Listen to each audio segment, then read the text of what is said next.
Livestream starten. Jetzt starte ich.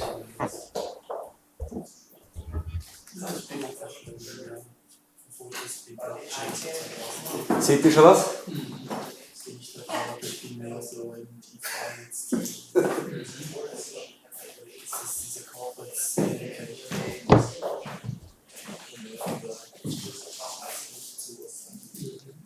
All right. I get the thumbs up. So let's start. I also ask the audience to be also quiet because this microphone is quite sensitive. It picks up all noise. And yeah, thanks for watching. I hope many can join in. And today we're going to start with a regulatory update from Günther Dobratz. He's partner with PricewaterhouseCoopers in Zurich. Then we move over to Crowdly. Crowdly token does real estate tokenization. So this is also the reason why we have a joint FIBREE and Ethereum meetup. So Dominic will present his startup, or more than a startup already. And afterwards, we're gonna have news from Incor. Incor is a bank in Switzerland which also provides IT services, especially for the crypto space. Hopefully, it would be quite interesting. And finally, I'm also co-organizing this event. I'm gonna present my own startup.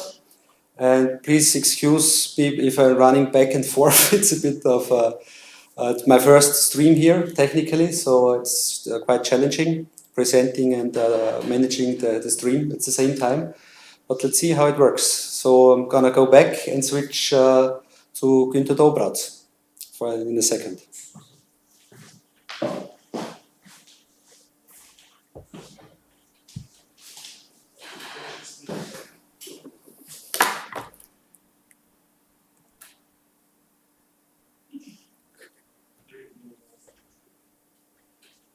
So.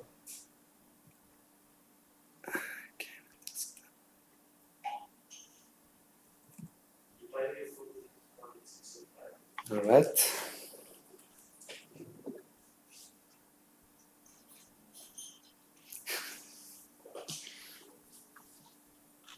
One second. Hallo Walter. Hallo Günther, du kannst loslegen. Ich kann loslegen. Sieht man meine Slides? Du bist live. Ja. I'm live. Even better. Ja, alles gut. Alles klar, willst du dranbleiben, dass ich dich höre? Very good. Well, hi everybody. My name is, as you've already heard, Günther, and I'm a good friend of Walter, whom I would like to thank for the opportunity to present tonight to you. In my good old-fashioned ways, I've prepared some 67 slides for you, which is obviously a lot less, but to talk about the legal regulatory developments in Switzerland and relating to blockchain in particular. Now, what I'd like to do with that is really, before we jump into all of it, to remind everybody of what this really is. And when we talk about blockchain, yes, people think crypto, but crypto is just a starting point. It's a technology, and it's I believe an infrastructure technology that will change the way we basically transact, just like the internet changed the way we interact fundamentally. And hence there's a quote for you from, interestingly, the work to Ferdinand, where it says that the appropriate response to new technology is not to angle your retreat into your corner, isn't ignoring your teeth, but to ask, okay, how should we use this?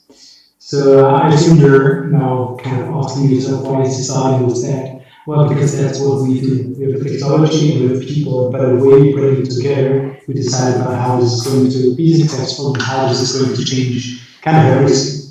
Right? So it's a kind of, because when we talk about blockchain people, and sorry to say, but you and we are still the freaks, right? The first generation, second wave of people interested into it. But once we talk about how we bring it to people out on the street, it will come down to pretty much exactly like this, how we do and deal with the technology. Now with that, I would like to quickly jump into yet another non-legal kind of sphere, but kind of to prime you for what is happening. And my hope is that if you go home tonight and you remember one slide, it would actually be this one. This is the summary of innovation, how innovation develops. And actually it's a summary of two kind of models. And yes, the one you probably know how innovation goes into the market by basically being the different kind of adopters, how you go from innovators to early adopters, early maturity, late maturity, and eventually to laggards. But more than that, we'd like to focus on the S-curve, and that's by Jim Arnebeck, who's a professor at MIT, and he basically found, together with Nancy, that all innovation, digital innovation, develops like this in the shape of an S-curve. And we look at it as kind of molded into two colors. And the first part of it is really how, at the beginning, hundreds and thousands of players are in the market trying to bring the idea and hopefully to get a big part of it out of it until eventually dominant design arises. And that dominant design then triggers a switch in pretty much every industry, and here it leads to huge upwards consolidation, where eventually a lot of people will gravitate, and a lot will die, and eventually will end up with maybe 30 players, 20 for any given industry. Another comment on this one is there's a lot of talk these days, especially when we talk to these startup companies, about disruption. Now, this is disruption. It's new S-curve starting and basically overtaking you over at some point in time. And to be quite honest, I know very, very few who have managed to transition from one to the other S-curve. I cannot say for a host carriage producer who's today a car producer. I cannot say that a typewriter producer today is producing one of these, right, for us out there. So that really is disruption. And obviously we have kind of this sentiment to take a step back and look at it, but this is what happens in between. And I'm not trying to put people down, but it's kind of logical. If you look at it, you have those big companies, Harrods, Howers, people, guys and guys mostly still today. And then we have some guys out in the garage or out the university lab coming to them and telling them about the new kind of ideas that they see out there. And obviously they go like, who are those guys? Who are those freaks? They don't even understand it, right? So that is what often leads to this disruption.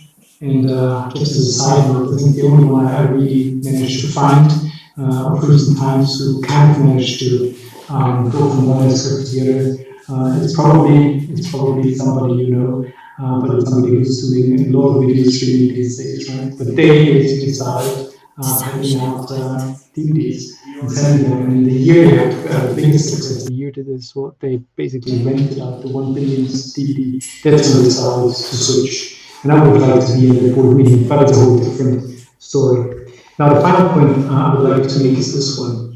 That is, in any regulated industry, there is not just a technology dominant design, but there is the enforced standard. There is, and this is what we're talking about in a minute, regulation coming in. You can create a new car, but you can't put it out on the street unless you tick the box. With the air cooling off the system, you can show them that it really is a car, it functions like a car. You cannot do banking without being a bank, right? At least according to the current regulatory regime. So it's a combination of two worlds. It's on the one hand the dominant design of technology plus the regulatory dominant design that are coming together. And whoever manages to bring those two together is a really serious chance of going out into the market and hopefully winning a lot of it. There was a lot of theoretical know-how, I know, but it's super important. And if you kind of get that, all the rest of what we're talking about in a minute, which is kind of regulatory stuff, will make a lot more sense. And again, the reason I'm talking about that to you is because in my experience from the past couple of years, having worked with players in the industry, is that until now, a lot of them come from the technology sphere, which is great, which is good, but they don't hold a lot of respect for the regulatory sphere. And again, you need both if you want to be successful in this world. Here's an offshot of kind of going back into the crypto world now, because let's be honest, a lot of markets in blockchain have not been developed yet, or at least definitely not as much as the crypto space. And this is, without going into the details, giving you kind of a shape of where we are with the different kind of elements in there, where basically the darker ones are highly decentralized and developed, if you like, and then the lower ones are further out there, and those are the rooms are not as clear yet. And hence, the absence of rooms obviously leads to a lack of adoption. Now, with that, I would like to start with something that's already there, but just as a reminder, before we then go into the new DLT regulation, which is coming up. now in Switzerland. So what we're starting with is the Swiss token classification. I don't know if you've been doing an ICO, if you think about doing something like an ICO in the future, but definitely this, as it was produced by the FINMA, has provided like really cunning. I would almost say, because a lot of people in the world, when I say there was a lot of admiration, have one way or the other copied it, right? Or they have come up with something similar themselves. But be it as it may, I believe it's quite interesting how FINMA has clustered the token universe, if you like, into three segments: payment tokens, asset tokens, and utility tokens. And what they have done is basically say what you have to do if you do an ICO in this space, and what is kind of the tick the box of a token. And here's the first one, the payment tokens. That's our Bitcoin, our Ether, all the other ones out there. And essentially, it's rather simple because the yes, which you see there, is for AML. Right? So basically, you either have to qualify as a financial intermediary, or you have to find somebody who ticks the box on the financial intermediary kind of requirements around the AML and KYC. Sounds really easy, isn't quite as such.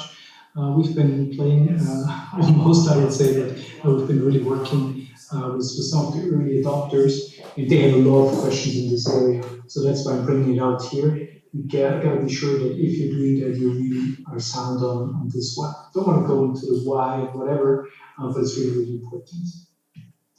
Utility tokens. I'm kind of trying to remember, but essentially everybody who ever came to us wanted to be a utility token to start out with. Right? And why is that? Because it's known on both ends of the logical spectrum. Right? There is no AML whatsoever, and there is no securities law kind of utilized or by it. Sounds really good, but we have seen almost nothing of that. And as a side note, FINMA is very clear that saying, yes, you can be a utility token, but if you are then within a reasonable time, you have to provide that utility to your ecosystem. Sounds really kind of okayish, but in reality, they meant like 2-3 months to do that. And they're not even put it down anywhere in writing how many months they meant for doing that. And in reality, in most instances, people couldn't cope with that. So if you can do that right now, if you have a utility there and all the other things are fine, go for it. But if not, you have to be really careful and analyze everything. And ultimately, asset tokens, right? And obviously there's a lot of talk about them.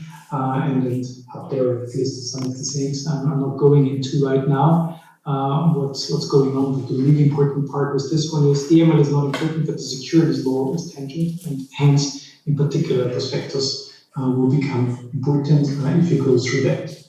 Not going into the details of that in the interest of time, but obviously if you're interested, just send me an email. I'm very happy to talk about that. Here's kind of a picture of the Swiss landscape, if you like, the regulatory landscape. And again, I'm not going through it, I'm just trying to put it in there for you, and you can read it afterwards, how you have to be careful that you don't touch any of those, or how you need to check whether you're and how you're touching those. And in particular, just picking one, the CSAT, the Swiss Collective Investment Schemes Act, has provided quite a challenge for some who didn't want to kind of do everything standalone, but wanted to commingle everything, because then it looks a lot like a fund, and if it looks like a fund and it behaves like a fund, very likely you have to comply with the according rules. So finally, DLT legislation, that's the exciting part, and what everybody is looking forward to, I guess, and I hope. So here's a couple of slides trying to break down this new way. And before I do, there's just 2 comments I would like to make. Number one is Switzerland doesn't really have like a blockchain law. So with this, and you will see that is basically a lot of changes have been made to various kinds of the Swiss financial market regulation. And I think there's good reason to do that, but a blockchain law as such has not been conceived. Now, whether that is good or not, I leave up to you to judge, but that's the Swiss way of doing it. And again, think about why you are here in Switzerland, if you are. And in my experience from a couple of years of playing with it, a lot of people came here because we have this principle-based regulation. It's not that everything was like done in the law and then you kind of had to go through. No, it was basically you had to go see FINMA, discuss with them, present to them, and then on a case-by-case basis do it. So yeah, I'm not 100% happy with all of the things that are in there, but by and large, I think the approach that has been taken by the Swiss regulator is quite cunning in a way, but in any case, it's quite clever. Now, obviously, I'm here to take your reading if you don't agree. In any case, it's what we have. But anyway, before you do too much reading, just think about what the consequences would be. And I think it's a quite clever way that has been given to us this way. A little bit of background, I'm not going into any of it, but I think the important part is that Parliament has adopted the DLT legislation on September 25, and it's now going into the consultation process on DLT blank loading, as it's been called, and this will go until February 21. The expected entry into force of the DLT legislation is put here, 1st of August 21. Obviously, there's a little bit to see about that, but that is kind of the rough plan which people are putting out in Switzerland. So DLT legislation, the methodology and the purpose, you will see that there's a significant number of laws and regulation being touched upon, and obviously we don't have the time to go into everything in detail at this stage, but I think why this is being done this way is really to increase legal certainty. It's also to reduce the risk of abuse, and I think those are like the two key elements which have to be put into place when the regulation is done. And obviously you want to remove barriers for DLT-based application, but that comes afterwards, right? So in itself, I think if you kind of see that this means the molding pieces, I hope you agree that what has been done may not be perfect, but is kind of spot on. So here's an overview of where the regulation is going: civil law, insolvency law, banking law, financial market regulation, obviously, and then AML law as such. In the civil law, it's an increase in legal certainty for the transfer of DLT-based assets by basically means of digital registered, and it's called registered certificated securities. I've been struggling with that for years and I still can't get it right. And we'll talk about it in a second in a bit more detail, but it's super important. Insolvency law, obviously nobody tries to think about it, but I'm not just talking about the problem with COVID that is going on right now, but no, when we look into our crypto valley here, yes, there is insolvencies going on, and it's still a very young industry where people are dying, unfortunately, sometimes rightly, sometimes not, but insolvency is a key. So again, we have clarification of the segregation of crypto-based assets in the event of bankruptcy and access to data rights in the case of insolvency. Banking law, reconciliation of the bank insolvency law provisions with the adjustment of general insolvency law, the gist of it. And financial market law and AML law obviously are very close to my heart as a reg lawyer, but essentially they're about devising a new and flexible authorization category for blockchain-based financial market infrastructures.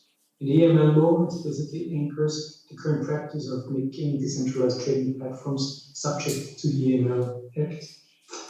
I know I'm getting kind of heads up that I'm a little almost over time, but I'll try to make it very quick for you, and hopefully we can then dive into some of the aspects in the Q&A. So on the insolvency law aspects, it's about segregation of crypto assets. And there's a couple of new insolvency law provisions foreseen when it comes to the segregation of crypto assets in bankruptcy. And essentially, it's being said that this is the case if individually allocated to a third party or the assets, or if they're allocated to a group and it's apparent which part of the group the assets belong to. And very importantly, that is a subsidiary group. And on the banking law aspects, it's about public fund custody assets really, but it's first of all saying that certain crypto assets, I have to say, qualify as public funds, Publikumsanlage. There is an entitlement of FINMA to define a maximum amount for certain crypto assets depending on the associated risk. And ultimately, if you go down, crypto assets as custody assets. So they're like Depotwerte, right? And the according duty to keep them ready and individually allocate to the clients is there, which then leads to desegregation in an event of insolvency and thereof their off-balance sheet, if you want to call it this. Now, I got like 5 minutes left, I believe. And what I got here is some 7 slides, which I'm not going through really, because I believe you will get those slides anyway. And obviously, we're there for you if you want to talk about it. But on a high level, this is really about DLT trading facilities.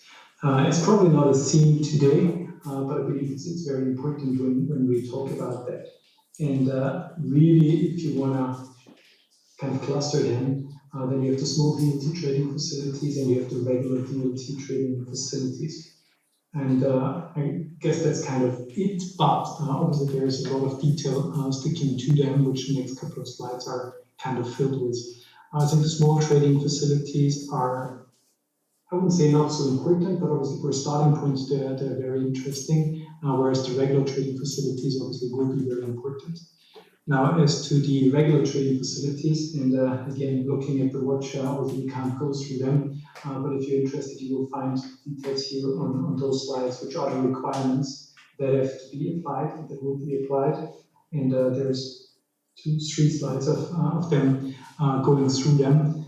And ultimately, we will come to the small trading facilities and the uncertificated registered of securities, which you also see here, which I hope, since I'm out of time, we'll be able to talk about in the Q&A. So with that, there's obviously the hint from my book. I would like to stop, and there's also a little hint to our webpage. But now here's my details if you want to talk about stuff later on, or if you want to talk about without people on the screen. But anyway, it's amazing times, and I look very much forward to discussing things with you. Hallo Walter. Ich habe noch keine E-Mails geschickt. Irgendwas? Mit einer Frage da, noch auf Englisch draufklicken. Wo hast du mir das geschickt? Auf WhatsApp. Auf WhatsApp, okay. Trying to find. Oh no, that's the falsche, sorry.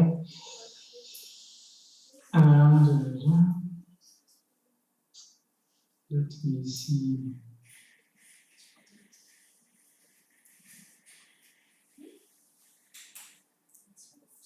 Do we need to inform FINMA of the delay? If we restarted the crowdfunding, do we need to again inform FINMA again? Is that the question by Benjamin? Yes. Do we need to inform FINMA of the delay, or if we restarted the crowdfunding, do we need to inform them again? Well, usually, I don't know if you talk to them. So if there's a delay, yes, I would inform them. And if you go on, and if you need to inform them again, I think it's, we're in Switzerland, it's all about being good citizens. And you want to be very open with FINMA. Now, I don't know what your explanations was in there, but I would just inform them. But obviously, we'll have to see more of what it's been. So super happy to take a look at it, of course. Was that it?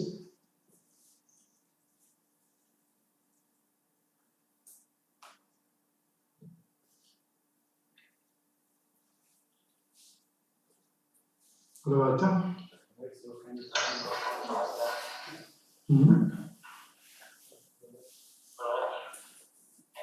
Ist gut soweit? Okay, dann lege ich mich hier mal aus. Danke dir, ciao. So. Dann mach das Mikrofon wieder an, da. Dann hört man euch. Dominik?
Jetzt leuchtet es gar nicht mehr. Alright. Ich glaube, es geht jetzt wieder. Hörst du mich jetzt? Muss nur von vorne beginnen. Okay. Jetzt leuchtet es gar nicht mehr. Kannst du meine Präsentation nochmal von vorne starten? Der Printer. Okay. Hello again. My name is Tony Kurt. I'm the CEO of Crowdly Token. Unfortunately, I switched to German because this presentation or these slides are hot from the press and still in German. Crowdly Token, was ist Crowdly Token? Crowdly Token ist ein digitales Immobilieninvestment, die nächste Generation von Immobilieninvestment, wie wir sagen. Wir kommen ursprünglich aus dem Crowdfunding raus, sind seit 2,5 Jahren auf dem Markt und haben eine Anleihe kreiert nach liechtensteinischem Recht, die man in Europa kaufen kann, wobei man mit dieser Anleihe in Immobilien an einem Immobilienportfolio partizipiert. Die Anleihe ist digital. Aus diesem Grund gibt es diverse Vorteile für den Investor, aber auch für uns, wo das Modell etwas schlanker wird. Mit Crowdly Token partizipiert man nicht nur an einem Immobilienportfolio von den Renditen. Die Ausschüttungsrenditen sind zwischen 5 und 7%, je nach Objekt, objektspezifisch. Man partizipiert nicht nur von den Cashflows aus den Token raus, sondern eben auch von den Wertentwicklungen des gesamten Immobilienportfolios. Unser Produkt hat eine Charakteristika von einer Mindestverzinsung. Das heißt, die Investoren kriegen einen Mindestzins, wenn sie aber in die Immobilien, ihr Investment auf die Immobilien verlagern, dann kriegen sie die Renditen von den Immobilien. Wichtig zu verstehen ist, man benötigt kein Immobilien-Know-how, um unser Immobilieninvestment zu tätigen. Wie mit einem Fonds, es wird alles erledigt. Und es ist jederzeit handelbar. Bereits jetzt schon, wir sind live seit 2019, seit April und wir nehmen laufend weitere Schritte im Aufbau des Portfolios und eben auch in Bezug auf Handelbarkeit und so weiter. Gehen wir etwas ins Detail. Was machen wir genau? Crowdly Token bildet so die Brücke zwischen der alten Finanzwelt, aber auch der neuen traditionellen Welt. Wir sind ein Produkt, das die Vorteile aus dem direkten Immobilieninvestment mit dem indirekten Immobilieninvestment verbindet. Das bedeutet, man kann in unserem Produkt direkt sein Portfolio selber zusammenstellen, wie wenn man auf dem Markt Immobilien direkt kaufen würde. Dadurch hat man keine Archos im Produkt, keine Aufschläge wie bei Fonds. Teilweise jetzt haben die Fonds 20-30% Aufschlag. Man partizipiert über die Wertsteigerung direkt am Wert des Objektes und die Rendite ist über den realen Wert, die Objekte, die Immobilienwerte, die hinterlegt sind, stückweise immobiliengeschützt oder inflationsgeschützt. Die Vorteile aus dem direkten Immobilieninvestment, wie beispielsweise in einem Fonds, sind, dass man keinen Aufwand hat bei der Suche und der Verwaltung der Objekte. Es ist handelbar. Und es ist rechtlich abgesichert, insofern, dass der Prospekt gebilligt wurde und für den Handel und vor allem für den Retail-Kunden genehmigt wurde. Dann kommen zusätzliche Vorteile dazu, weil das Produkt digital ist, dass es keine tiefere Kosten hat, vor allem in der Aufbewahrung, keine Depotgebühren teilweise. Kommt immer darauf an, wie man das Produkt kauft. Wenn man es direkt bei uns kauft, hat man hier direkte, flexiblere Kosten. Und das zweite Vorteil ist, dass man sein Portfolio selber zusammenstellen kann. Weil wir in Liechtenstein zu Hause sind, haben wir den europäischen Zugang direkt erhalten. Und ein weiterer Vorteil aus Liechtenstein ist, dass man keine Verrechnungssteuer bezahlen muss. Warum haben wir Immobilien gewählt? Einerseits, weil wir unser Netzwerk und unser Know-how rund um die Immobilien haben und aus anderen Überlegungen die Stabilität. Jeder kennt Immobilien, kann sich was vorstellen. Brickstones sind Realwert dahinter, regelmäßige Mieteinnahmen und dann die letzten Jahre, man sieht sie auf dem Chart, sprechen für Immobilien, auch gewisse Wertschwankungen und vor allem Krisen wie 2000 und in der Finanzkrise 2009 sind wieder aufgeholt worden. Also langfristig ein stabiles, wertsteigendes Produkt, das durchaus auch jetzt interessant sein kann. Wie funktioniert unser Geschäftsmodell im Detail? Kunden von Crowdly Token kaufen die Anleihe. Wir emittieren eine Anleihe, Kunden investieren in die Anleihe. Das ist auf der rechten Seite unserer Bilanz. Das heißt, wir nehmen Fremdkapital auf. Dieses Fremdkapital benutzen wir, um ein Immobilienportfolio aufzubauen. Es ist zweckgebunden, es muss in ein Immobilienportfolio investiert werden. Das heißt, wir nehmen 50% Fremdkapital auf über die Anleihe digital und die anderen 50% nehmen wir Hypotheken auf bei einer Bank, um dieses Objekt finanzieren zu können. Das heißt, wenn wir jetzt in den ersten Phasen haben wir rund 15 Millionen Tokens verkauft. Das sind etwa dann ein Portfolio von 30, 35 Millionen, das wir bewegen können. Jetzt wichtig zu verstehen ist, das rechtliche, bis anhin hat man immer bei Anleihen von einem Wertpapier gesprochen. Das Wertpapier wird in diesem Fall, in unserem Fall, ersetzt durch den Token. Der Token ist der Rechtsträger und gleich die Anleihe, sprich das Wertpapier. Jetzt, weil es eben nicht mehr ein Wertpapier ist, ist der Vertrieb und die Aufbewahrung neu. Wir benötigen keine Bank mehr, um das Produkt direkt an den Kunden verkaufen zu können. Wir können aber mit der Easy-Nummer über Banken verkaufen, müssen aber nicht.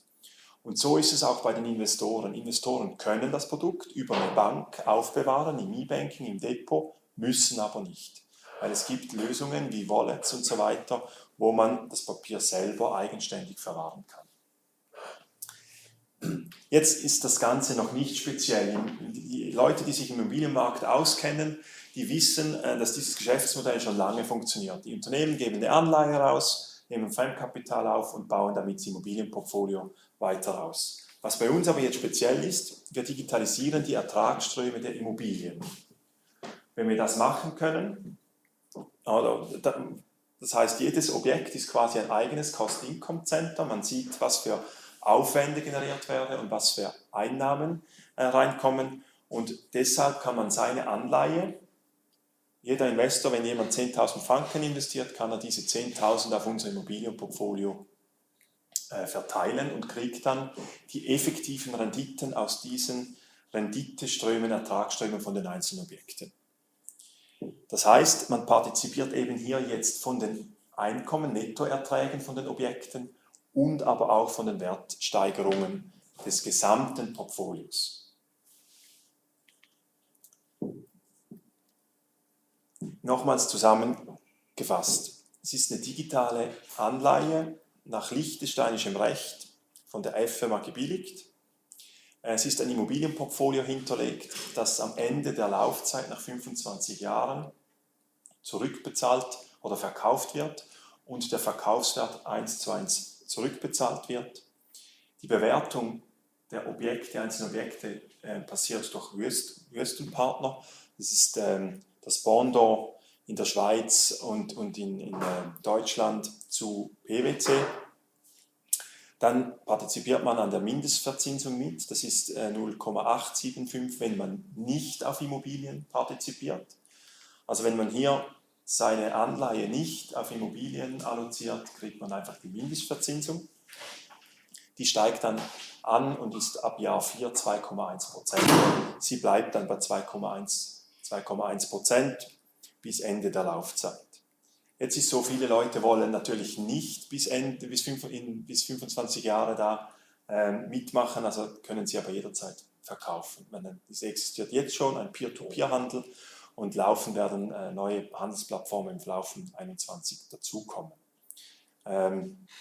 Dazu benötigen wir die Easy-Nummer, die Wertpapierkennnummer, WKN-Nummer in Deutschland, damit es eben handelbar ist. Mindestrückzahlung ist 70 Rappen oder eben Ende der Laufzeit, wenn es höher ist, der Immobilienwert. Wie funktioniert das jetzt? Es ist komplett vom Sofa aus möglich zu investieren. Man kann bequem zu Hause aus vom Smartphone sich registrieren bei uns auf der Website www.crowdtoken.com, geht dann auf Investieren, durchläuft einen KYC-Identifikationsprozess wie bei einer Bank. Man muss da Videoidentifikation machen. Es gibt Geldwäschereiabklärungen, die getätigt werden. Wenn man das durchlaufen hat, kann man ein Wallet eröffnen oder eben die Aufbewahrungslösung von einer Bank wählen und dann investieren. Die Investition, also das ist eine Schweizer Franken-Anleihe, und man kann somit in Euro oder in Schweizer Franken investieren und zahlt dann das Geld direkt auf unser Bankkonto ein. Es hat keine Kryptowährungen.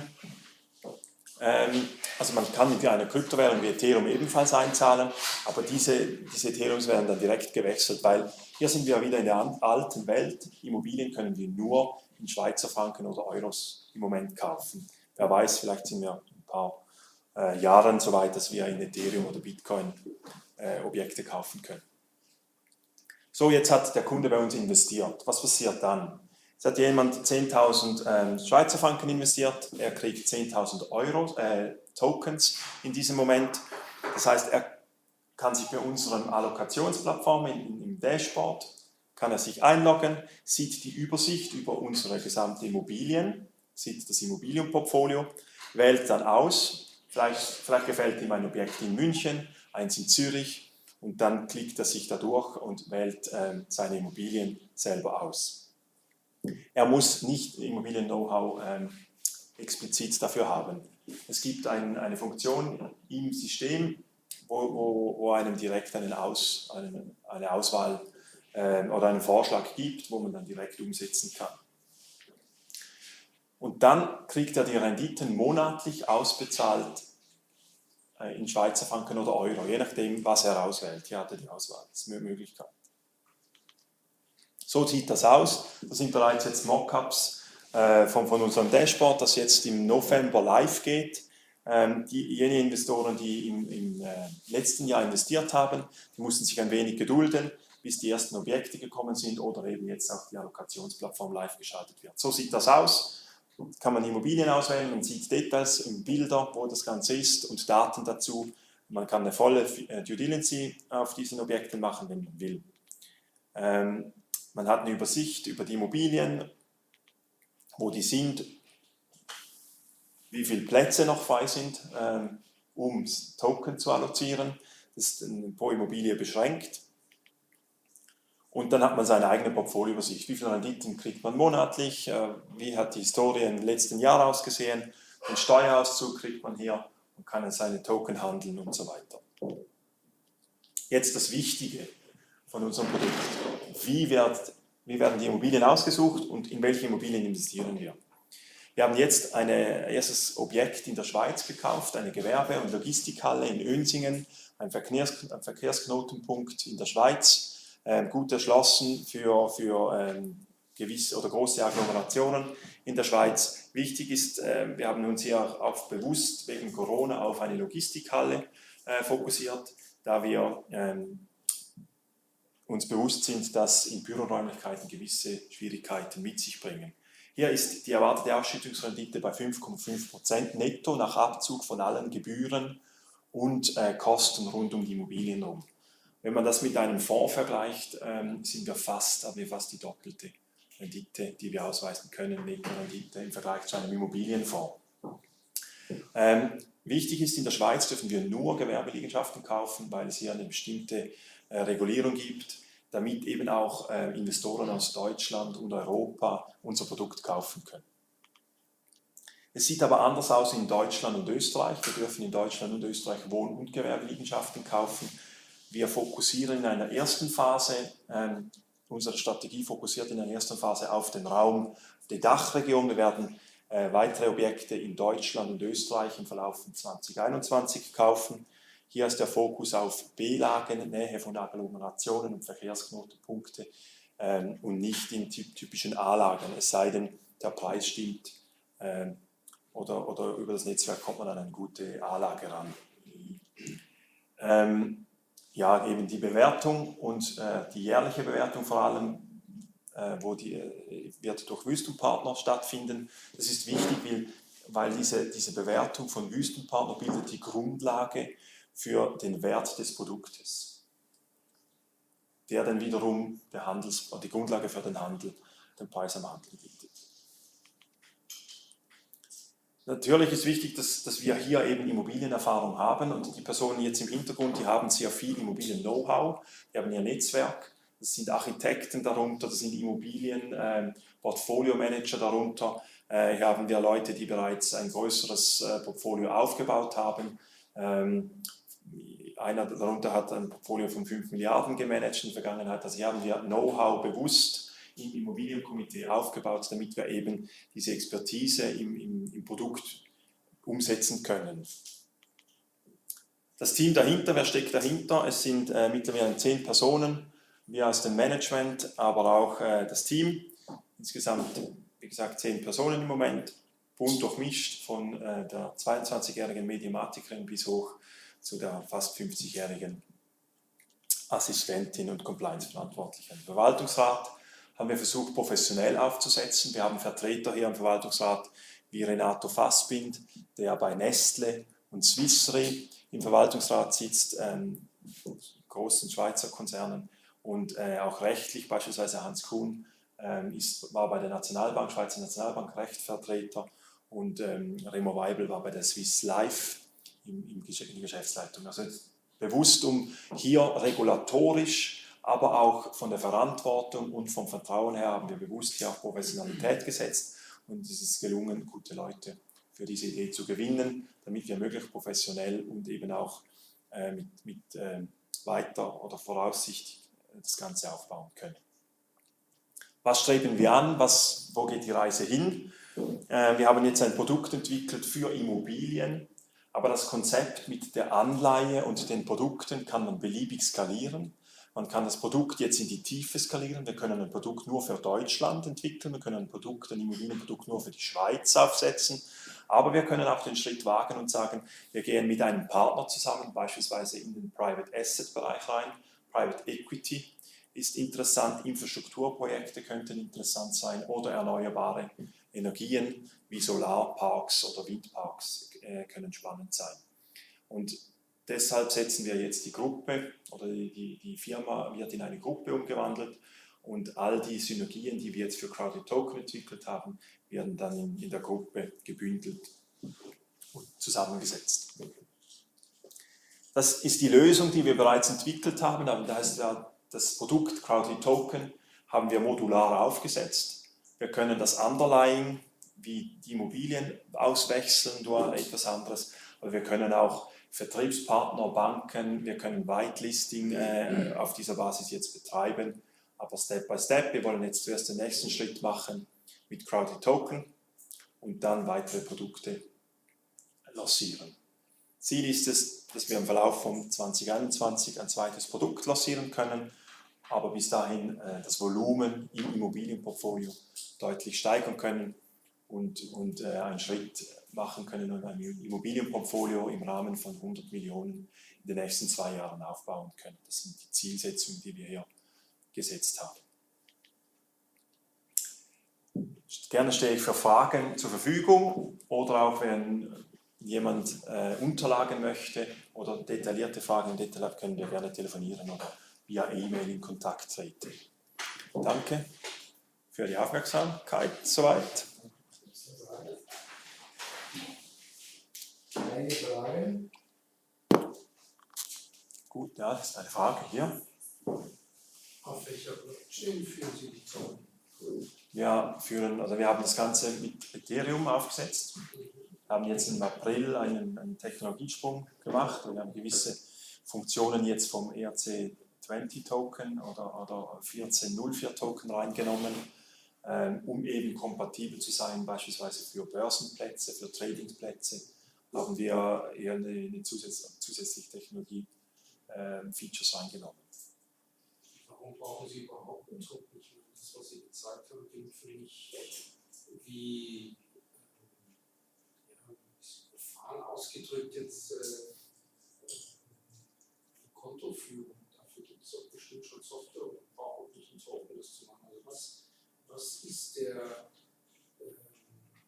Mehrwert des Tokens? Was ist der Mehrwert des Tokens? Was ist der echte Blockchain-Anteil daran? Also der Mehrwert der Token ist, dass wir einerseits die Stückelung, ist ein Schweizer Franken, ist ein Token, also wir bringen die Stückelung beispielsweise von Fonds jetzt deutlich runter, das ist ein wesentlicher Aspekt. Wir können die Partizipation, dass man direkt sein Portfolio selber zusammenstellen kann, die kann man nur machen, weil es ein Token ist, weil dieser Token ist das Wertpapier, Sie sind dann Gläubiger und Sie haben dann einen Anspruch auf Verzinsung, aber auch darauf, dass Sie das Portfolio selber zusammenstellen können. Das sind wesentliche Punkte. Dann ist so der Vertrieb. Ein digitales Wertpapier lässt sich digital vertreiben, online vertreiben. Wenn Sie ein Wertpapier im klassischen Sinne haben, müssen Sie über Finanzintermediäre, institutionelle und so weiter den Vertrieb aufbauen. Wir können jetzt direkt auf den Markt Online-Vertrieb machen und können das Produkt selber platzieren. Wir benötigen weder Banken noch Institutionelle. Jetzt können ruhig sagen, ja, die Welt ist noch nicht so weit. Das ist korrekt. Wir machen einerseits jetzt, wir fahren zweigleisig. Wir haben den Online-Vertrieb, wo wir direkt auf den Kunden zu können. Aber auf der anderen Seite ist es auch so, dass wir mit Banken und Vertriebspartnern zusammenarbeiten. Das ist die Zweigleisigkeit, diese Welt, die wir jetzt im Moment erleben. Und was eben in diesem Schritt auch wichtig ist, der Endkunde, der Investor, wenn er ein Wertpapier in der Hand hält, muss er es über ein Wertschriftendepot aufbewahren. Er benötigt dann zwingend ein Finanzintermediär wieder. Bei einem digitalen Produkt muss er das nicht zwingend bei einer Bank lagern. Er kann es aus Sicherheitsgründen, aus Bequemlichkeit und so weiter. Er kann es aber auch selber seinem eigenen Wallet aufbewahren. Und dann wiederum ist die Liquidität natürlich ein wesentlicher Vorteil. Ich kann Ihnen jetzt hier und jetzt ein paar Tokens direkt versenden. Das ist bei herkömmlichen Fonds dann wieder schwieriger.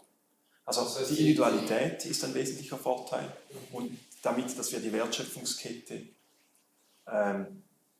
wir schneiden gewisse oder Teile der Wertschöpfungskette aus. Sie haben also praktisch einen Kryptofonds aufgelegt und hinterlegen ihn mit Immobilien. Also dieser Kryptofonds ist praktisch dem Marktrisiko von Immobilien ausgesetzt. Exakt. Nur ist es so, dass wir explizit rechtlich gesehen eben nicht ein Fonds sind. Wir sind nicht im Kollektivanlagegesetz unterstellt, sondern wir sind eine Anleihe. Das ist die wesentliche, aber wichtige Unterscheidung. Und die Strukturen zwischen Aktien, Obligationen und Fonds oder eben strukturierte Produkte, die verschwimmen. Also wir haben Anteile im Produkt drin wie bei einem Fonds.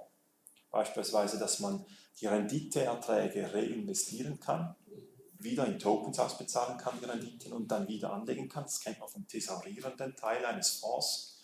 Aber gleichzeitig haben wir Aspekte drin wie bei einer Aktie, dass man direkt am Cashflow von einem Unternehmen, direkt von den Erträgen von einem Unternehmen partizipieren kann. Hier in Form von Immobilienerträgen. Also die Welten vermischen sich. Und das Produkt so, wie wir es jetzt kreiert haben, gibt es aus unserer Sicht noch nicht. Es gibt noch keinen zweiten, der das so aufgesetzt hat. Deshalb sind wir natürlich im Aufbau von das Produkt bekannt machen, Vertrauen schaffen und eben auch das Modell den Leuten schmackhaft machen. Das ist Zukunft. Aus unserer Perspektive Zukunft ist, wie man den Finanzmarkt neu gestalten könnte.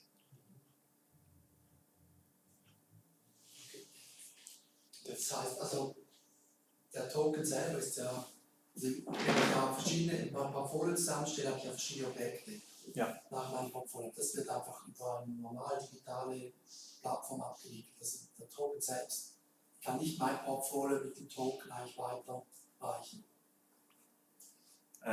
Also es ist Ja, weil ich habe dann mein Investment ist ja anders als eine andere Person. Genau. Ich kann ja nicht, also wenn ich den Token verkaufen möchte, muss ich halt eigentlich mein Portfolio verkaufen und dann kann ich den Token weiterverkaufen. Oder? Genau, das wäre eine Problematik. Das haben wir so gelöst, dass alle Allokationen gelöst werden müssen. Also wenn Sie Ihre Investments auf 3 Häuser verteilt haben, dann müssen Sie diese Allokation, diese Verteilung lösen.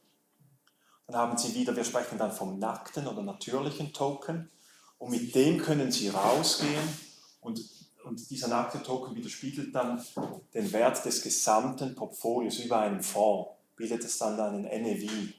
Also die Summe aller Objekte bildet den Wert des einzelnen Tokens anteilsmäßig.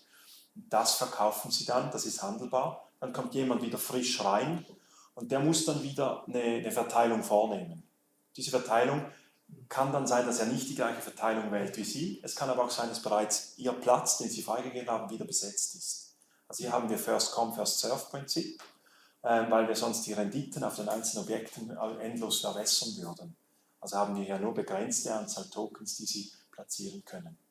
Das heißt, ja, jedes Portfolio kann individuell sein, aber zum Zeitpunkt vom Verkauf sind alle gleich oder die gehandelten Tokens sind alle gleich. Und das ist wiederum nur digital, das ist eine Digitalisierung der Ertragsströme, dafür benötigen Sie die Blockchain theoretisch nicht. Das könnte man auch so entwickeln, das ist korrekt dann wieder. Ja. Ja. Könnte ich dann diesen natürlichen Wert, also wenn Sie auf die Ethereum-Blockchain sind, stelle ich mir vor, dass ich in einem Wallet dann auch meine Token dort sehen kann, könnte ich die dann auch einfach an einer Börse verkaufen oder geht das nur über Sie, über Ihre Handelsplattform? Nein, also unser Token war bereits bei der Swissquote gelistet, also Sie haben sich eingeloggt bei Swissquote ins E-Banking, nebst ABB und Nestle haben Sie dann quasi Token gekauft und das auch so im Depot gesehen. Und dann können Sie können es auch dort wieder verkaufen. Swissquote hat bereits eine Auktionsplattform für digitale Assets, die existiert bereits, aber das ist, wenn ich richtig informiert bin, im Wochenrhythmus werden die Aufträge gesammelt und dann im Auktionsverfahren quasi rausgegeben. Jetzt ist aber so, dass Signum, also wir haben einen Handel Peer-to-Peer, aber da müssen sich die Leute selber finden. Wir können einfach anbieten und die Leute quasi zusammenführen, aber die müssen sich dann im Pricing so selber finden. Und was jetzt kommt, Signum hat die Lizenz erhalten für den Handel für digitale Finanzprodukte in der Schweiz. Das haben sie, glaube ich, im September von der FINMA erhalten. Und wir sind jetzt in Gesprächen, dass unser Produkt, gerade die Token, dann auf Signum gehandelt werden kann. Und dann ist, nur weil man einen Handelsplatz hat, dieses Produkt per se noch nicht liquid. Da müssen wir dann schauen, wie sich unser Produkt verhält. Ist es stark überzeichnet? Wie ist die Nachfrage, das Angebot?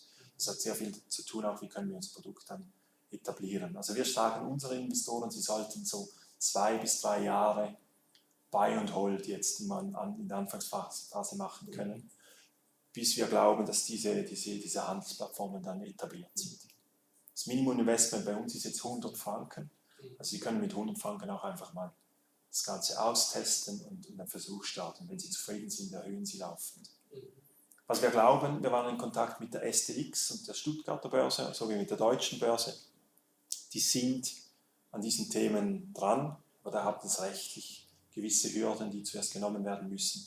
Und da glauben wir, dass wir realistischerweise in den nächsten 2, 3 Jahren noch nicht so weit sind, dass diese Token da gehandelt werden kann. Das sind so sogenannte kleinere OTC-Handelsplätze, wie die Signum stellen.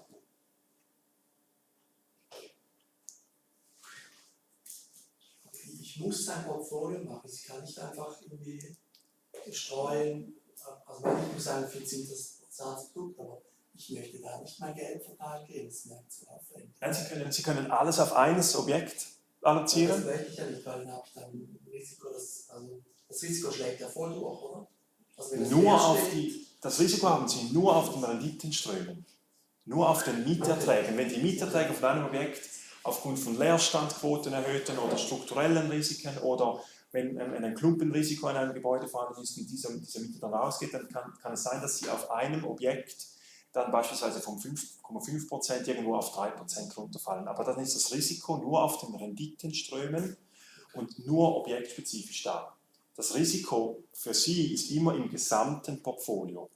Also wenn das Anlage per se, ja.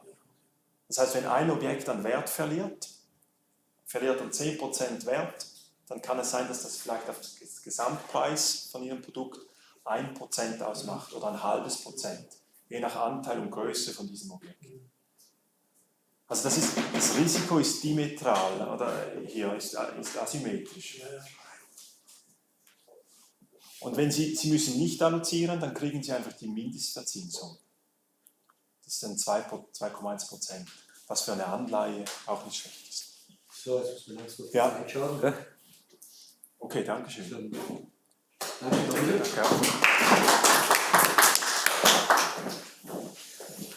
du kündigst dich gleich selber an, gell? Soll ich mal kündigen? Sekunde.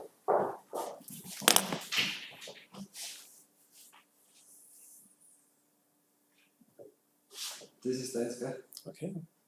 Aber muss am Anfang gehen. Jetzt zurück. Ja, hat ohne Brille sehe ich leider nichts. Eins. Okay. Soll ich hin? Glück gehabt. Ja. Versuchen wir, ob er geht. Ja. Okay. Let me in? Okay. I'm Daniel Blatter. I'm the head of digital services at Ingro Bank. I'm happy to be here at F2. It's the first time I'm here as a speaker. My topic is actually connecting both presentations before, the one of Günther and the one of Dominic. It's about how B2B banking services are helping traditional financial institutions to get started with a digital asset. It's quite a long tagline, but it's actually fitting to the presentation and my topic. Some words about Ingro Bank. As Ingro Bank is a pure B2B bank, actually serving other banks or institutions to do their service. Our customers are, for example, banks or security dealers, but also institutional customers. Fintech companies are also part of our customers. We are FINMA regulated. Our bank exists since more than 10 years, and we are already now in the crypto space since June of this year. We actually offer not only banking businesses, but also IT business. We have a kind of open architecture of our IT that enables banks and other financial institutions to work with us. I don't want to lose a lot of words about these graphics. Everybody knows it. On the left side, you see the market capitalization of Bitcoin. It's about banks are now feeling that in the crypto space there are interesting investments possible. In the first place, they take a look at cryptocurrencies, for example, Bitcoin, because it's known. And in the second place, they are searching for regulated security tokens. Crowded token is one of those tokens. But there are also other tokens that will be soon available, but it takes some time. It's also depending on the DLT regulation, because this eases the process to place some tokens. On the right side, you see the age of people interested in crypto investments. And of course, they are quite young. They are, let's say, between 20 and 40, mostly. But those people get older, they got, let's say, more rich. They want to invest in not only in traditional assets, but also in crypto assets. I often hear from our banks that customers are coming and asking, do you have some digital assets in your repertoire? And this is slowly beginning to be more and more often. Actually, what are our services we do? On the left side, you see it's a kind of it's called dimensions of our services. We do some BPO services. That's actually classical outsourcing. We do back office services, for example. We do transaction banking, and we also help our banks in compliance, because regulatory issues are in the last time very complicated. And we also offer the service to service their infrastructure where the bank is on. We have got a kind of multi-tenant systems where 6 of our banks are placed, and we can serve them very easily because they're on the same server. In the middle, you see what's called the magnification glass from transaction banking. Part of transaction banking is just a traditional custody, brokerage, and correspondent banking. correspondent banking means actually payment services. And now we actually introduced a new field, that's digital asset banking, which is about crypto and token services. Within this cluster of services, we offer brokerage, custody, transfer, and tokenizations of assets. It's actually everything that we have already with the traditional banking, but now in crypto assets. Since June, we are offering those services to our banks that we offer wallets automatically. We do the brokerage and the transfer of the assets, the custody, and we book directly in the core banking system. So they get also asset statements and valuation performance measurements from the core banking system. Actually, in the core banking system, the crypto assets are actually held as normal investments. This allows us to have a hybrid approach concerning assets. We have actually offer all assets in one bunch, and the customer can invest in traditional assets, but also in digital assets. That's up to him. He doesn't need to have a separate front end, for example, for digital assets. It's all in one. Now, how it is possible that we could serve you, also the financial institutions, it's like this, that we actually keep from them the complexity. Complexity, especially in digital assets, is quite high. And on the right side, you see their digital assets. We work together with partners, for example, on the market side, with exchanges, with market makers and brokers.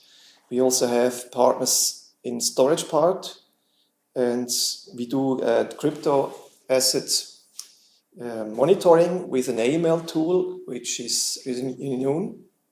Then we also have some source of rates, live feeds, for example, which you introduce in our core banking system.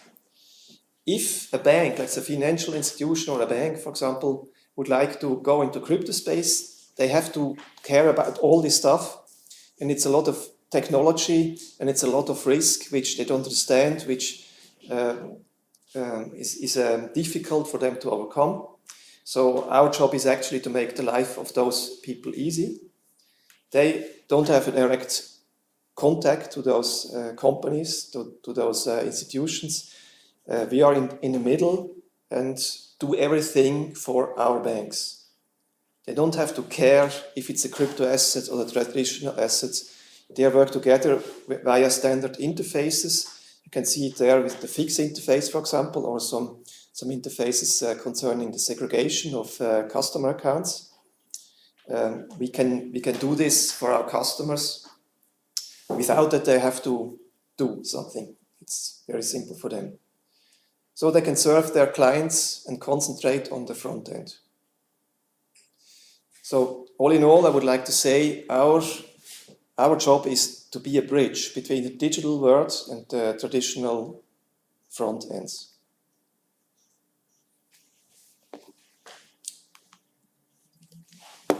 From Günther, we know that there are three classes of assets that FINMA defined. One is the payment token, the security token, and utility token. I didn't hear where are the stable coins. I just put it between the payment token and the security token. Cryptocurrencies are payment tokens. Stable coin could be, for example, a digital Swiss franc, Tether or something, and security tokens could be, for example, a Crowley token. And let's take a look what's actually differences. If you take a look at the payment token, it's actually free floating. It has no connection to a real asset. Then if I take a look at the stable coin, it's connected to a fiat currency. If you take a look at the security token, we have a connection, call it securitization, to a real asset. For example, a part of a company, part of the obligation. What is special in security tokens is that it's possible that they have a return compared to a cryptocurrency that doesn't have a return, but a security token could have a return. Could, for example, issue some stable coins, a return in stable coins in a payment token, but also in fiat, for example, in Swiss franc. Crowded token, for example, offers those types of returns. Of course, it's very easy if you have a direct connection via the portal for crowded token, but if you want to introduce it to a banking system like core banking, like EUs, it requires some effort. We also would like to take over from our customers, or banks, for example, that they don't have to do it. We support corporate actions that actually link the return to the security token so that it's correctly appearing on the asset statement. Because it's very important. If the performance of an asset statement of a bank is not correct or too low, I don't know, too high, there are some questions. We can actually guarantee this to our banks to do so.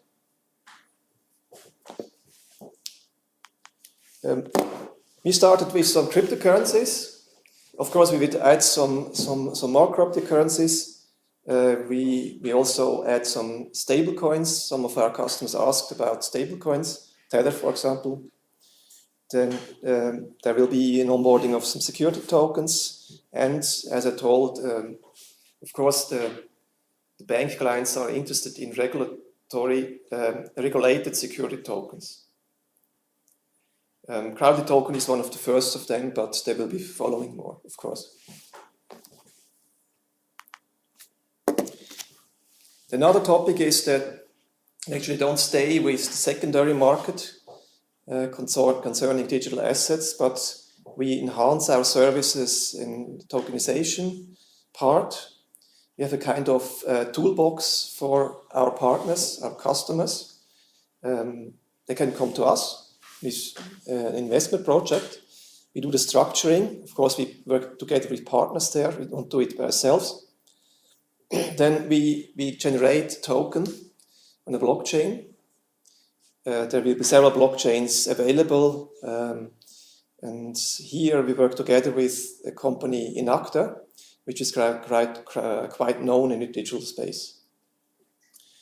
Then we help also in the underwriting and sales, actually in order to sell the tokens to the potential investors. Of course, we have because of our history, we are already 10 years a bank.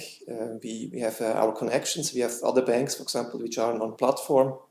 Some of the banks that are connected via brokerage interface or other banks. They would like, for example, to buy some tokens. We sell it to them, but also offer the custody for them. Then we do the distribution of the tokens. And of course, custody, which involves the life cycle of a token, the support of the returns in a system, so that the customer, the end customer of a bank, sees his asset statement in the correct way. The last point is liquidity. That's what also Dominic told before. Everybody's searching for a liquidity platform. There's especially in Switzerland, but there's no one existing right now, which is serious. But we hope that we can join with other banks, because more and more banks in Switzerland are offering digital assets, so there is a market, and there will be also liquidity. So, actually, in a nutshell, what are the benefits that our customer profit? It's actually that we book in the core banking system in real time. I mean, a customer enters via e-banking, for example. He sees he can enter orders, he sees the execution directly. He doesn't need to pre-fund something. It's not like a Kraken and Coinbase where you have to have, if you want to sell a token or a coin, you need to have it in your wallet. Here, it's like this. It's our wallet, and he will sell actually directly from this wallet. It doesn't need to transfer it first. We don't need to transfer it first to an exchange. So we can immediately enter orders and get the execution. Then for a bank, for example, it's very important to work together with another bank. It sounds strange, but banks are regulated and they have to follow a lot of laws. So they need to have also means to secure themselves. We exist since 10 years and will be existing another 10 years. Another 20 years doing our services. But what do you think about an exchange X and an exchange Y, maybe some startup, maybe a crypto bank? Do they exist in 1 or 2 years? If you take a look at how many exchanges disappeared in the last time, it's a lot. I mean, if you want to deal directly with a counterparty, like we do, then you have to manage these risks, and not every bank is interested to have risk, and we actually take this risk, and we have a clean interface to other banks. They know what they expect. They know that we have the knowledge, and we have the risk under control. Then, just as a little thing, we actually support stop loss limits and limited and stop loss orders. The transactions actually updated once a day. They're not directly updated because it saves us some fees, and it's anyway not so important for to have it already on the wallet in a millisecond. Then it's immediately visible in e-banking for the customer, and he gets actually a bill the next day, for example, of his orders and execution, like he is used with normal stock exchange orders. He doesn't have to deal with different formats, different user experiences. Then for banks, up to now and also in future, as we do the segregation on the end client accounts, wallets, we actually make it easier for our banks to join our services because they don't need some additional capital requirements, which actually FINMA at the moment imposes on the banks because of this segregation we do. Actually, the integration is seamless. As I told, we use normal channels, also existing channels, no extra front ends. The most important thing is that also on complex tokens, let's say more complex tokens with returns, we can support it via corporate actions, and we offer tokenization services along the whole value chain. That's all. Some questions? From the chat, not yet. Yeah.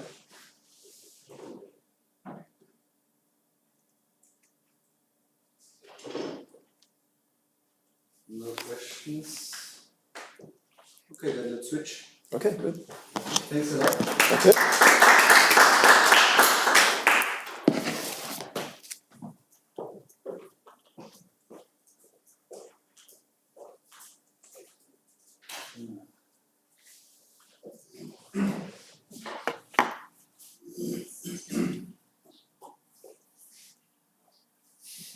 That's the wrong.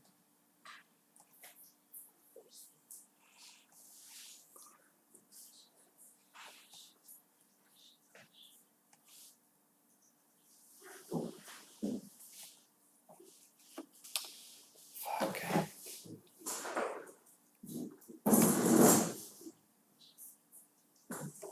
All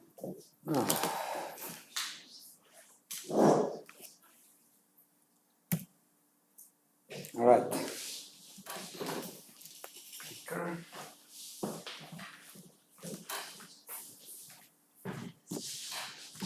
Oh yeah, working. Cool. So this is the last presentation. Dominic is going. Ciao. Have a nice evening. Take care of the kid.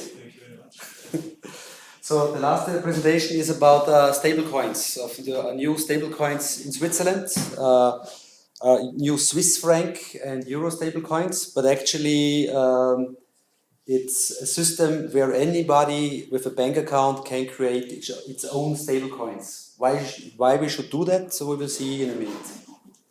So before we start, let's introduce us shortly to what stablecoins are today built for.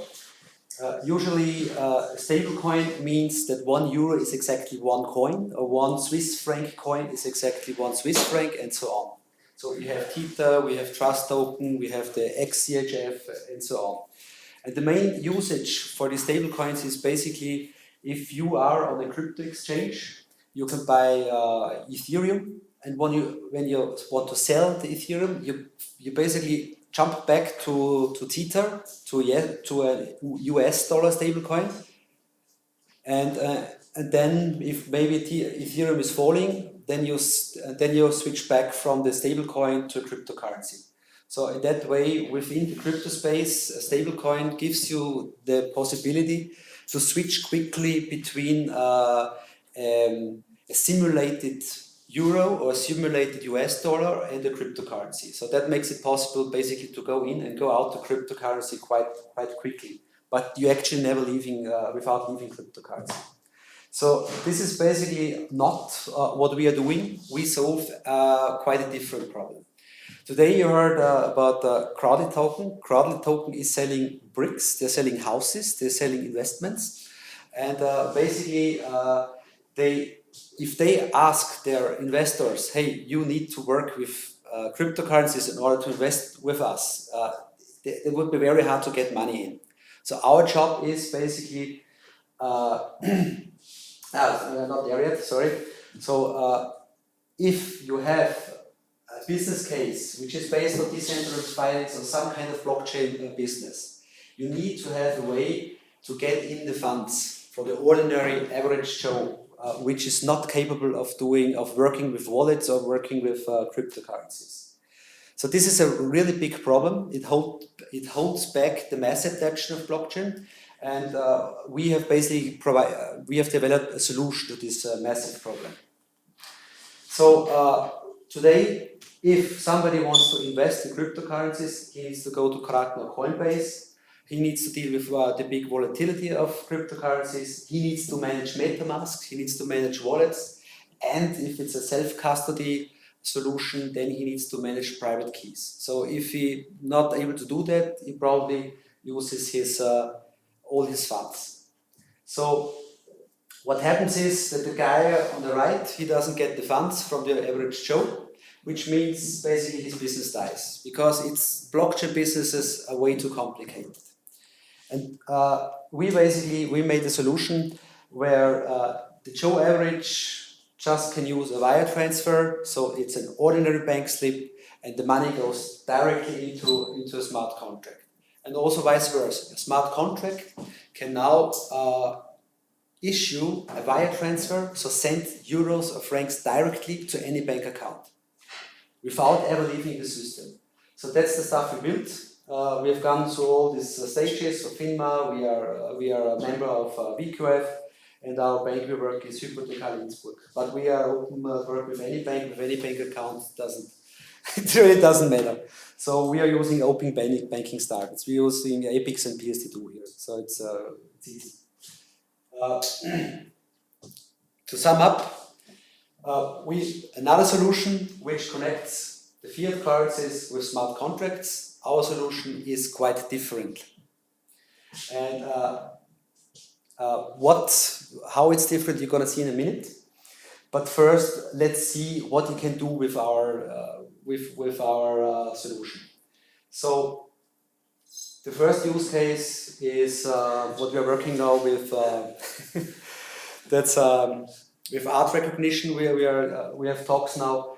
Art recognition startup. They have a solution which recognizes fake paintings. So this one might be a bit obvious, but it recognizes basically the pencil strokes and says, okay, this is not from the artist in question. And what we can do, that's the big use of blockchain, we can do the escrow stuff. So we can easily implement a process where basically you're online on the platform, the user says, hey, I want to buy Mona Lisa, and the seller says, of course it's real, but it's fake, we know that. But the online platforms, basically he sends then the picture to the buyer, and the buyer then takes a photograph of the image. So the buyer already has the images in hands. He takes a real photograph. That photograph goes back to the online platform. There it's evaluated. It says, hey, this is fake. And then the smart contract still holds the money. So the money is basically now sitting in a smart contract. And based on the output of the guy or of the, basically it's an AI solution, who decides, hey, this is fake. So then the money basically goes back to the wannabe buyer because it's fake, it's no payment, and the thing is done. So this is fully digital process. You also see this kind of process in the real estate sector. When you want to buy a house, you got to put it in an escrow account, and once you have the land title, then the money is only transferred. So these kind of solutions, they are now straightforward.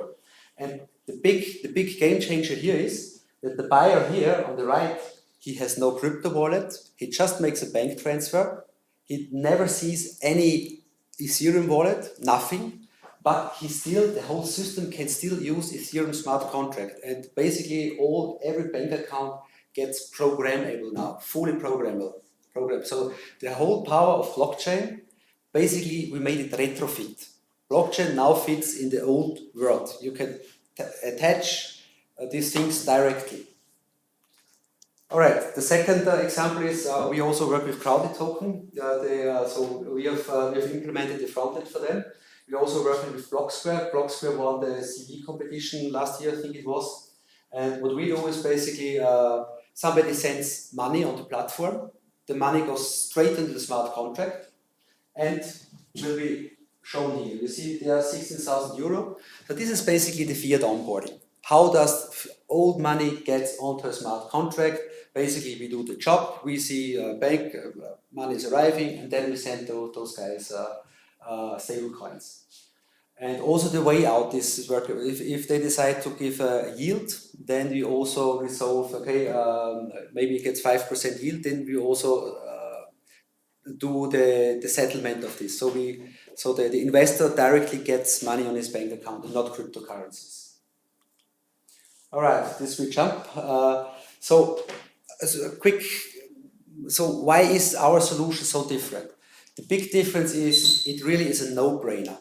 So within a couple of hours, 4 hours is even too much. It takes, of course, you need a little bit of programming skills. I'll show some code later. But basically, it takes a couple of hours to solve some massive problems. One is escrow. You can do escrow with smart contract. The whole digital onboarding. I'm not going into detail about that, but that's basically a big innovation we have here. So what we can do, and nobody else currently can do, is we can, any platform which integrates this via code is basically AML proof. So we do the onboarding, we do the checks based on a digital onboarding here in Switzerland. And maybe a small hint, why is it possible? Because we as a financial intermediary, we take the money on our bank accounts, and then we basically transfer our own stablecoin, which is a closed circuit. So that's why we are able to basically export or passport identities to multiple parties. So this is pretty amazing, because the whole AML compliance is a really expensive process. All right. So how does it? One more use case before I go to how it works. So one other use case is what we're working now with YSP. YSP is basically the idea is to have a crypto savings plan. So What is a savings plan?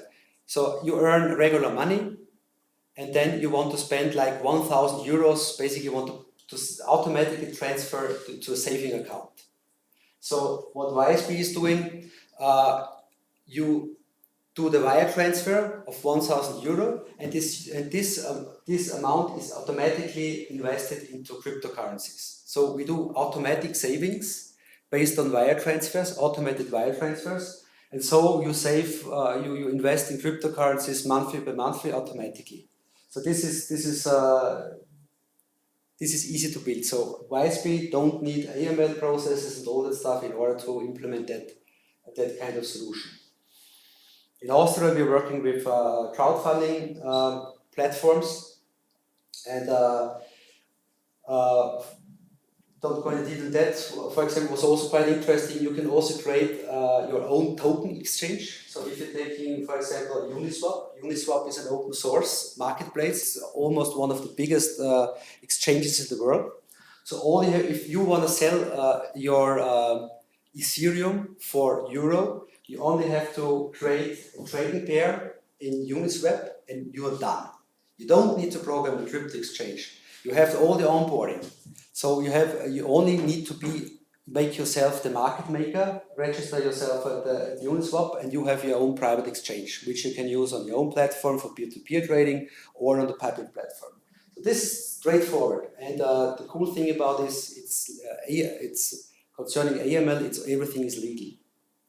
That's quite a big thing. All right. How does it work? Now it's a bit technical. So here we have the end user. The end user usually sees some kind of web application. And on this web application, you usually have a smart contract address or a wallet address. But with our tool, he can show an IBAN, a simple account to the user. So when the user sends, let's say, 30,000 euros to this bank account, then we pick this payment up because this bank account is connected with our system. We create, in the background, either our own stablecoins. With that, we can prove the AML properties, or other stablecoins. We really don't care about that. And you will see the payment immediately on the website. So that's this automated system. That's what we do. But also the other way around. So if you want to do a payout, the smart contract can technically it works like that. He burns euro 36, and when the euros get burned, when our tokens get burned, we issue a wire transfer to that account, and that we know who was paid, and immediately the investor gets his payout or whatever. So this is all fully automated, based on identities and on fiat tokens. So the special thing about the solution is that you can change the bank account behind the system. So it makes a big difference if this account number here is our bank account, then we basically guarantee for the pegging of the token. But this is not always necessary. So we guarantee that the stablecoin is really one-to-one stabilized with the token. But you can also choose that it's your own bank account. And that's something which is, for example, that's how crowdfunding works in Austria. So if you're crowdfunding a real estate object, you have one bank account for one object. So that's the escrow. And basically you take the escrow, and for each object, for each investment object, you create an own stablecoin. So this is really the new thinking about what we apply here. It's not one big one which can be exchanged, but you digitize a bank account and you create a stablecoin as you need it for a transaction or for an object or for your investment idea. All right, now a little bit of code. How does it work? So here is an example, buy me coffee. Basically, you say, hey, you click on get payment infos, and then you get the payment slip where everything's on. You can even take a photo. It's a QR code. It's straightforward. And when you sit in front of your e-banking, you send this €5. Then our smart contract gets the €5, the stable coin. So the end user has no MetaMask, he just sees a payment slip. You can also use a credit card payment, but that's of course it's much more fees. That has 0 fees because it's a SEPA payment. That's it. And all you need for in terms of coding is basically you request, you call one function. But before you are able to do this, you need to register and KYC at our platform. Only then you can you receive the money. That also has quite a good side effect, because you can actually take in money before the user does the full onboarding on the client side. This is a bit more complicated, probably. Really. So it's really easy to use. You just register on our website, you do the KYC, and then you are ready for Euro onboarding. That's it. So within a day, you're up and running for Euro and Swiss franc onboarding, and also off-ramping. So receiving and sending Swiss francs, I think it has never been easier so far. Don't need cryptocurrencies. It's really for everybody, but you don't lose the good properties of the blockchain on the back end, which is, as we heard, tradability, the peer-to-peer. You can create digital assets, it's the transparency, and all the stuff which comes with blockchain. You still have, but in a much more accessible way, because you don't need the complicated stuff. All right, so a little bit to sum up. Already talked a little bit about this. How about trust? So who is guaranteeing the stability of this coin? So if you use our website, we are guaranteed the stability, which is we are in a sandbox. We can take up 1 million. If we have a fintech license, it would be 100 million. So it's kind of slightly regulated. If it's a bank who is providing the bank account, you have the same guarantee as a bank. So you're bank safe. But it really depends on who owns the bank account. If you're doing crowdfunding, you don't need a bank and you don't need us. You just take your own account and use our system, and you create your own stable coins for the on and off ramping of client funds. So this and all of these options, they have very different legal obligations. If you are an investors club, you can do it right away. It's not big of a regulation. Of course, if you're crowdfunding in Austria, you fall under alternatives funds regulation and so on. But it really depends what you're doing. You can also change the whole onboarding mechanism. So we are using white walleting, but how this white walleting is done is exchangeable. And last but not least, of course, you can create your own stable coins in a fraction of a couple of days, I would say. That's really no big issue. All right, so that was it for my part. Large parts of the system are on GitHub. So basically, you clone the code on your laptop. You can start the front end, and you have your own stablecoin exchange. Of course, the stablecoins are on GitHub as well as on Etherscan. Of course, they're open.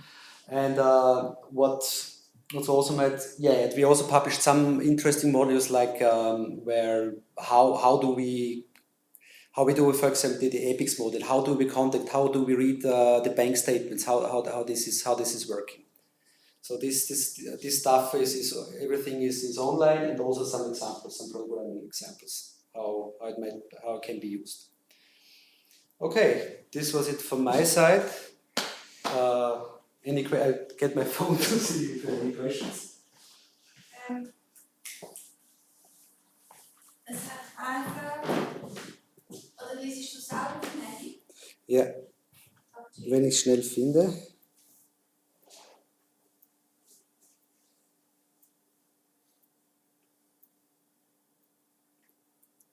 The question is, can a user also send CHF and you provide USDC on the smart contract, or can you only do one-to-one?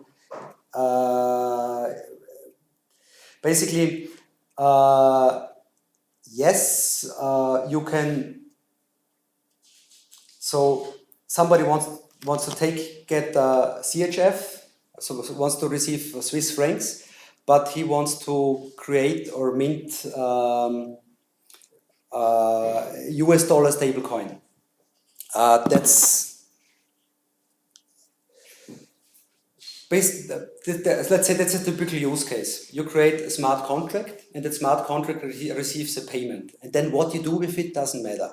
If you create if you create a digital asset token for some kind of real estate, if you buy Tether on Kraken, or you already have Tether one-to-one, so of course you need to have it somewhere, then you can do the transforming whatever you want.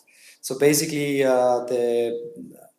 the answer is a big yes, but you have to create the smart contract for that. So your smart contract reacts on some kind of payment, and what you issue for it, and what you do with it, is basically totally on your side. It doesn't matter. You can create whatever you want.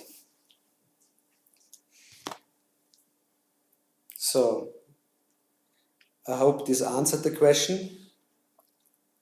So what we are, maybe just one more hint, it's not what we are not using XCHF. XCHF is the stablecoin from Bitcoin Swiss, and that stablecoin, this is the typical stablecoin like Tether or TUSD or all the other stablecoins. Our coin is totally different. You don't have to think of our system as a one particular stablecoin flying around in the universe. You have to see us as a system which connects a bank account where you basically can create your own stablecoin. This is an on-off ramping solution. So this is a big difference. If we have implemented publicly our own stablecoin, which is called Euro 36 and Swiss franc 36, which you can buy on our own exchange. But this coin is not meant to be traded on Kraken or on Coinbase, because in that case we would use the property of the AML. So with that we could not export or passport identities. So that's a big plus we have. That's a differentiator. If you accept the Swiss, the stablecoin from Bitcoin Swiss, you have to do the AML by yourself. If you work with us, we can do the AML for you. So this is a big difference. All right. I got it. Thanks. Are there any questions? Yeah. I have just some particular question. It's about if somebody sends money, does he use a known IBAN, or is it an IBAN of the bank? Is it his own IBAN, or is it IBAN from the bank? How do you recognize that the payment is for him? You mean when you do the payout? Yes. At the point when you pay in. When you pay in, I saw the IBAN and I saw the kind of reference number, some additional information. Mm-hmm. How do you find out that it's for him? So we are intermediary. Let's say this guy here is the investor. We are element 36, and the cat up there is who wants to receive the money. So for the productive system now, so of course it's adaptable. The investor sends us the money. He sends us 30,000 euros. So we take it on our bank account, and because of the code he uses on the bank slip, we know who to send to, which smart contract, which wallet, whatever. And then before we hand over the money to this guy, we check, hey, is he registered? Is he AML? If not, hey, we don't want to have your money. So we give the money back. And then the next check we'll do, that guy over there, he wants to send. Oh, we don't even know his wallet address. So no way, sorry, it doesn't work. Money back. If that guy who receives the money has white wallet, actually we can send it to any smart contract. So the smart contracts don't need to be white wallet, need to be whitelisted. But so, yeah, I think you got it. I lost it a little bit now. So basically we do a two-way check. We do park the money, but once we convert it from euro, the euro sits here, but then we mint a new token. That's also a big difference to classical stablecoins. Classical stablecoins are already created. We only create when the money arrives. Then the bank statement has a higher account balance. Then we mint the token. Of course, if the KYC is okay, then we mint the token. And when we mint the token, we don't mint it to the guy here. We directly mint it to the target address. And that trick, there we save gas because we mint it. There's no transfer, and because of that trick, that guy never needs to send a transaction to that one, which means this guy doesn't need a wallet. That's the whole magic.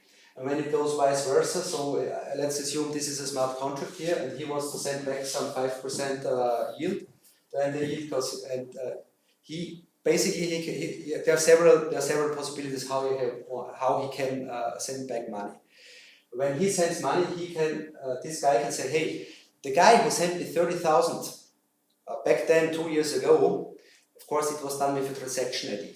Even he doesn't know who he is, but he knows the transaction. I got 30,000 for investment. And then he can use the transaction ID, we call it a clue, as a clue, hey, the guy who sent me that money, he receives now 100 francs. And that way we know as a financial intermediary who is the guy. If he's still AML okay, then we get the money. So that's basically how we do the whole bridging. Pretty much straightforward. It's absolutely something which nobody has done so far. It's a brand new idea, and it really it kicks ass in terms of usability.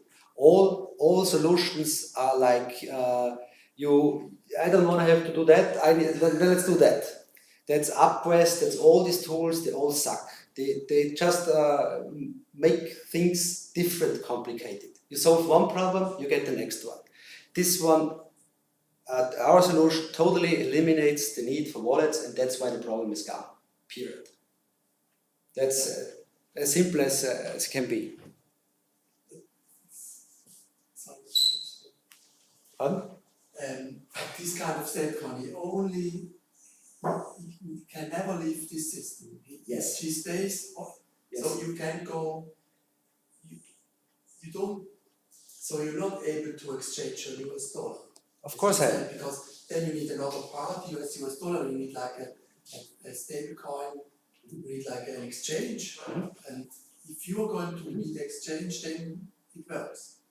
But yeah, you can, not everyone can make like a smart contract and then emit some stable coin will make an exchange. Except it's whitelist by you. Yes, exactly.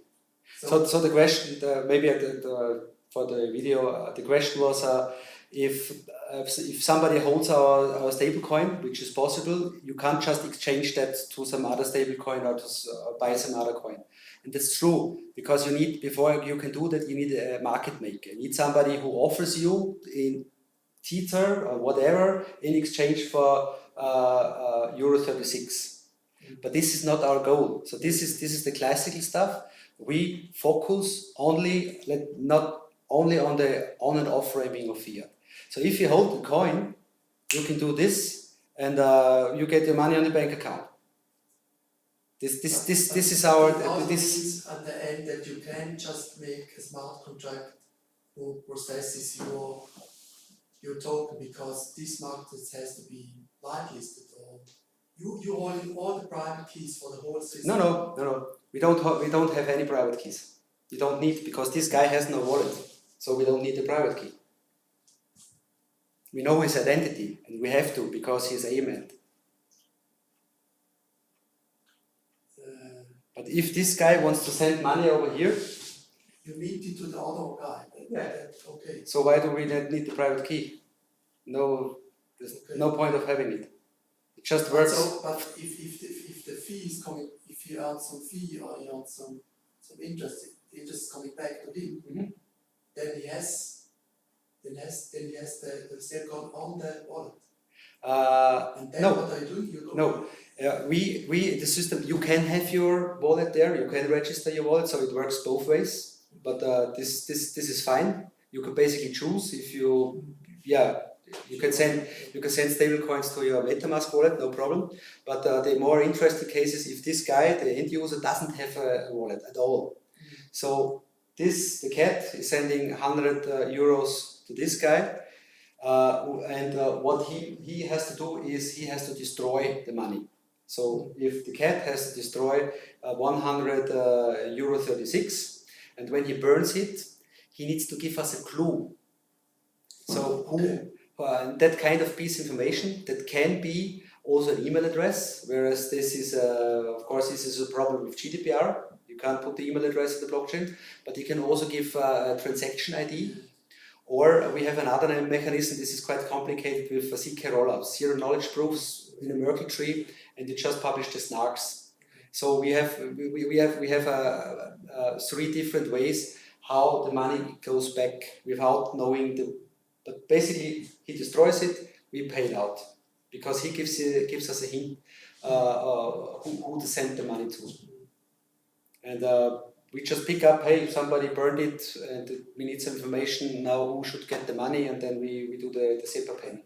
If I have my own private key on MetaMask, and you send me some of your stablecoin, then I can send it to somebody else who is not whitelisted. No. Or do you write that in the contract? Yeah, you whitelist every address in the contract. Yes. In our contract, in our ERC20 contract, in our stablecoin, it's like that, because now this is a bit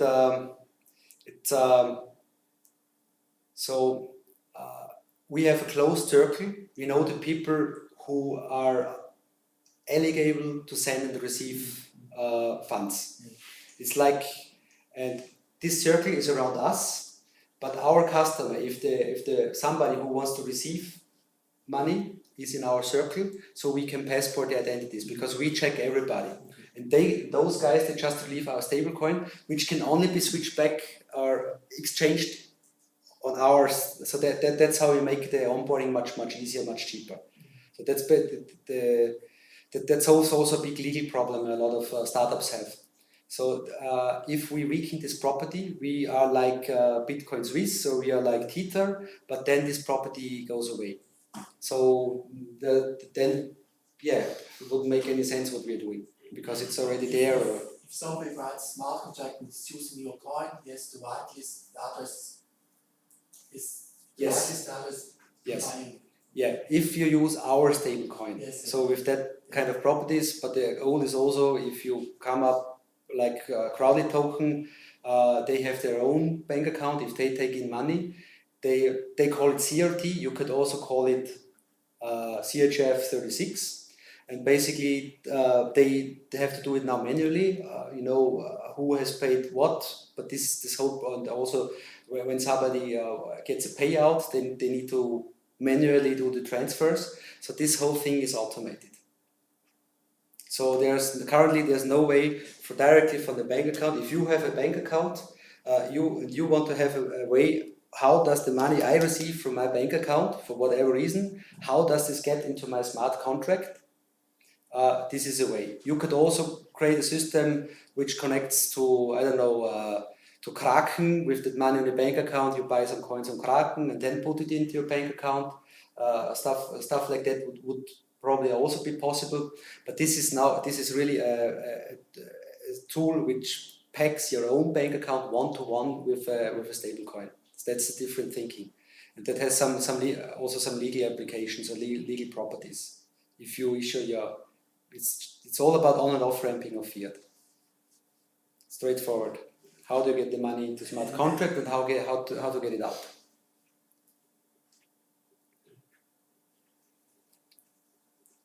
All right.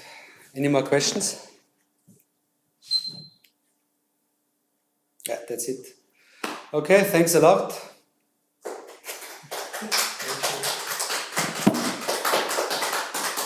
And thanks for watching. All right.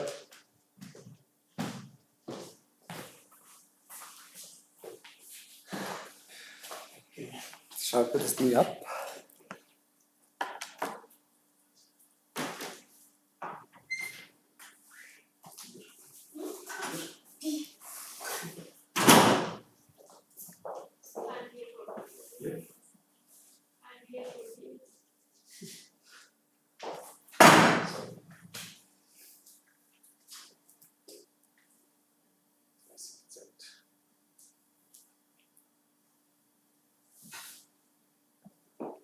Das ist irgendwie, jetzt habe ich es klar.